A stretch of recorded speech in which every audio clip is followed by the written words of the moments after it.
1649년 1월 30일 런던의 화이트홀 궁전 앞, 검은 망토를 두른 한 남자가 단두대 앞에 무릎을 꿇습니다. 영국의 국왕 찰스 1세였습니다. 도끼가 내리쳐지고 왕의 목이 떨어지자 광장에 모인 군중 사이에서는 환호성 대신 무거운 침묵과 경악의 비명이 터져나왔습니다. 여러분, 최근 우리나라 정치권과 언론에서 이 찰스 1세의 이름이 심심치 않게 등장합니다. 특정 정치인이나 대통령을 향해 찰스 1세처럼 비참한 최후를 맞을 것이라며 탄핵과 끌어내림의 정당성을 부여하는 일종의 협박용 도구로 쓰이고 있죠. 우리가 배운 교과서와 언론은 이 사건을 이렇게 포장해왔습니다. 찰스 1세는 의회를 무시하고 세금을 강탈한 천하의 폭군이었다. 깨어있는 시민과 의회가 부패한 왕의 목을 치고 마침내 민주주의를 이룩했다. 하지만 여러분, 역사는 승자의 기록입니다. 왕의 목을 친 자들이 자신들의 반역을 합리화하기 위해 쓴 위선적인 거짓말에 우리는 수백 년간 속아왔습니다. 오늘 오래된 미래에서는 묻겠습니다. 왕을 죽인 그 의회는 과연 불쌍한 백성들을 대표하는 민주투사들이었을까요? 아니면 자신들의 지갑을 지키기 위해 국가를 내전에 빠뜨린 1% 기득권 카르텔이었을까요? 지금부터 그 소름 돋는 진실을 하나씩 벗겨보겠습니다. 역사학자들은 찰스 1세가 폭군이라는 첫 번째 증거로 선박세, 신머니를 듭니다. 왕이 의회 동의 없이 불법으로 세금을 걷어 백성들을 괴롭혔다는 거죠. 과연 그럴까요? 구체적인 팩트를 들여다봅시다.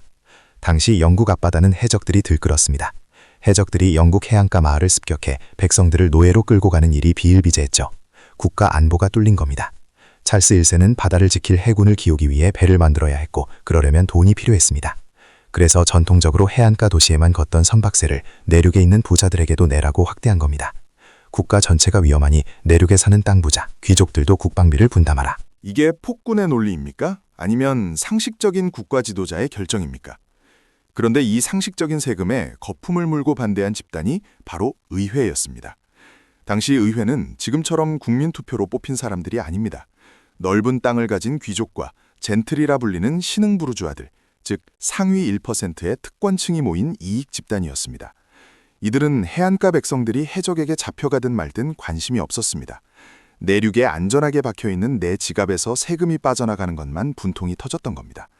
그래서 그들은 언론과 여론을 선동합니다. 왕이 우리의 사유재산을 침해한다. 왕이 법을 어겼다. 라면서요. 국방의 의무를 회피하려는 기득권들의 조세 저항이 하루아침에 독재에 맞서는 민주화 투쟁으로 둔갑하는 순간이었습니다. 돈줄을 쥐고 왕을 흔들던 의회는 점점 선을 넘기기 시작합니다. 왕의 최측근 장관인 스트래퍼드 백작에게 억지로 반역죄를 뒤집어 씌워 처형해버립니다. 왕의 팔다리를 잘라버린 거죠. 거기서 끝이 아니었습니다. 의회는 대의서 그랜드 리몬스트런스라는 문서로 왕의 모든 권력을 내놓으라고 협박합니다. 심지어 국가의 군대 통수권과 장관 임명권마저 자신들에게 넘기라고 요구하죠. 대통령에게 군 통수권과 장관 임명권을 국회에 넘기라는 것과 똑같습니다. 이건 정치가 아니라 체제 전복입니다. 게다가 가장 충격적인 사실이 왕의 귀에 들어옵니다. 의회의 핵심 리더 5명이 영국의 적국이었던 스코틀랜드 군대를 끌어들여 왕실을 공격하려는 반역 모의를 하고 있다는 첩보였습니다. 1642년 1월 4일 찰스 1세는 군사를 이끌고 의회 의사당 문을 엽니다.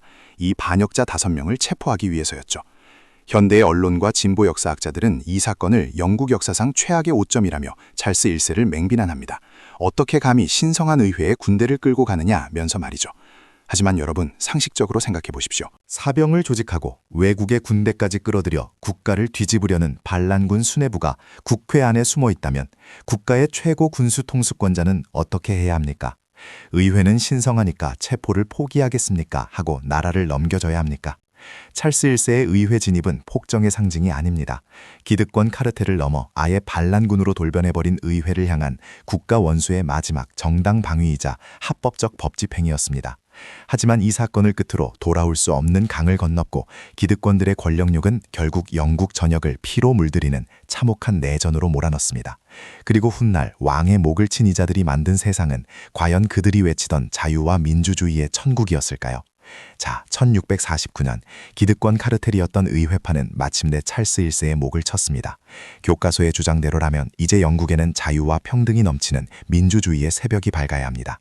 과연 그랬을까요? 완벽한 착각입니다. 왕의 빈자리를 차지한 건 의회파의 군사 지도자 올리버 크롬웰이었습니다. 그는 왕관만 쓰지 않았을 뿐 영국 역사상 가장 잔혹한 군사 독재자로 군림합니다. 크로멜은 호국경이라는 자리에 올라 의회를 무력으로 해산시켜버립니다. 의회가 부패했다면서 군대를 끌고 들어가 의원들을 쫓아냈죠. 찰스 1세가 했던 5인 의원 체포는 애교 수준이었습니다. 전국을 11개 구역으로 나누고 군사 통치자들을 파견해 철권 통치를 휘둘렀습니다. 백성들의 삶은 어떻게 변했을까요? 지옥 그 자체였습니다. 엄격한 청교도 교리를 강요하며 극장을 폐쇄하고 스포츠를 금지하고 술집 문을 닫게 했습니다. 심지어 크리스마스 파티까지 불법으로 규정하고 탄압했습니다. 옆나라 아일랜드에서는 자신들에게 저항한다는 이유로 민간인을 포함해 수십만 명을 학살하는 만행을 저지릅니다. 이것이 그들이 말하던 자유였습니까?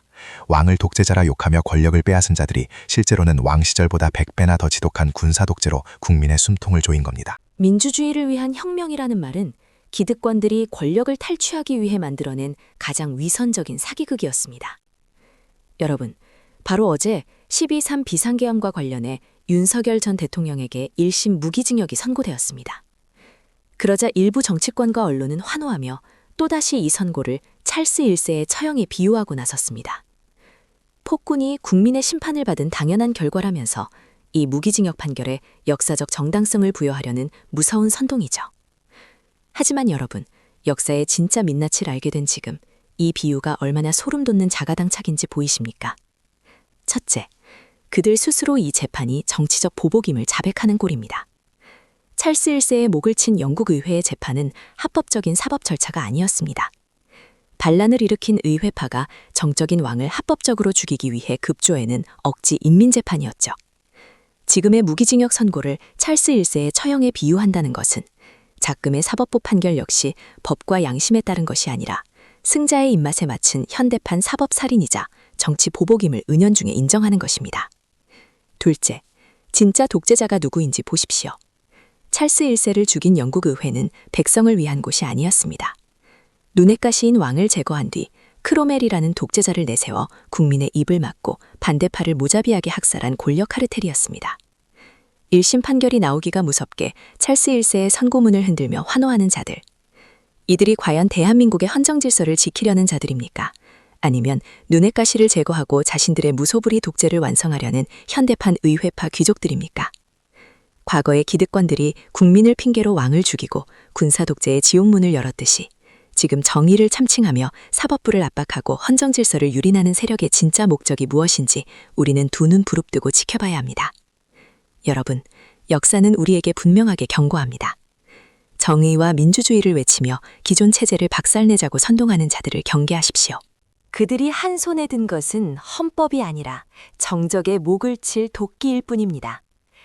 찰스 1세의 비극이 우리에게 남긴 진짜 교훈은 폭군을 쫓아내면 천국이 온다는 동화가 아닙니다.